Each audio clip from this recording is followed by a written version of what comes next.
কত ধরনের মাছের ভর্তা বানিয়ে খেলাম, তবে আজকে আমি এমন একটি মাছের ভর্তা শেয়ার করেছি। আসসালামু আলাইকুম viewers, welcome back to my channel ইমিস রান্নাঘর। ইমিস রান্নাঘরে আজকের আয়োজনে থাকছে এমন একটি মাছের ভর্তা যা বানিয়ে খাবার পর এর স্বাদ আপনি কখনোই ভুলতে পারবেন না। এটা আমি গ্যারান্টি দিয়ে বলছি। এই মাছের ভর্তা খেতে যে এত স্বাদ হয়, এটা না বানিয়ে খেলে আপনি বুঝতেই পারবেন না।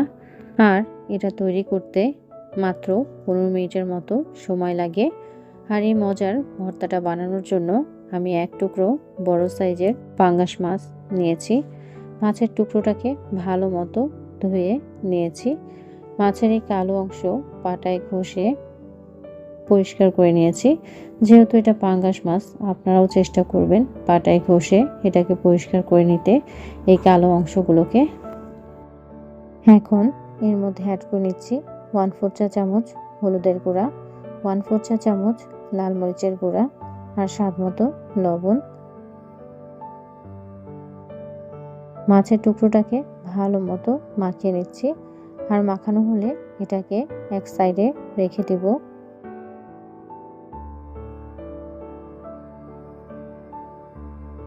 এখন চুলায় প্যান বসিয়ে এর মধ্যে হালকা একটু সয়াবিন তেল গরম করে নিয়েছি।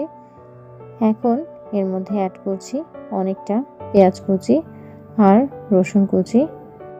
তবে আপনারা চাইলে এখানে সরষের তেল দিয়েও ভর্তা বানানোর সমস্ত কিছু সরিষার তেলেই ভেজে নিতে পারেন।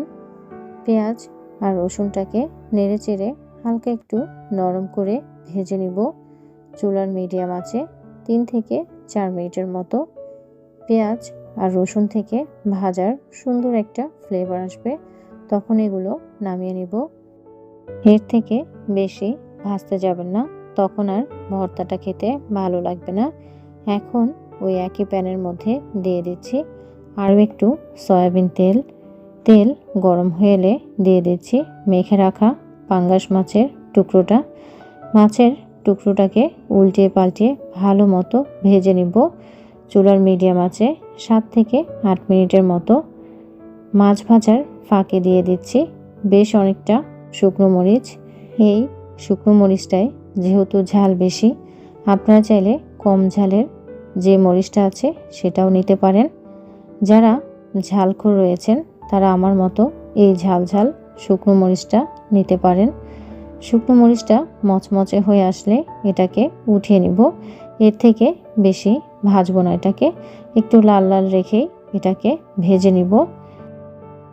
তবে একটা দিকে খেয়াল রাখবেন, মাছ ভাজার ক্ষেত্রে মাছ যাতে কোনোভাবেই কাঁচা না থাকে, তাহলে কিন্তু ভর্তাটা তৈরি করে নেবার পর ভর্তা থেকে কাঁচা একটা ফ্লেভার আসবে, তখন আর ভর্তাটা খেতে পারবেন না। তাই চেষ্টা করবেন একটু সময় নিয়ে মাছের টুকরোটাকে ভালো মতো ভেজে নিতে। কথা বলতে বলতে মাছ ভাজা হয়ে গেছে, আর এটাকে এখন উঠিয়ে নিব। দেখুন সমস্ত কিছু ভেজে নেওয়া হয়ে গেছে, আর এগুলো এখন পাটায় বেটে নিব। আরেকটা জিনিস, ভর্তাটা বেটে নেওয়ার সময় ধনিয়া পাতাও বেটে নেবেন একসাথে।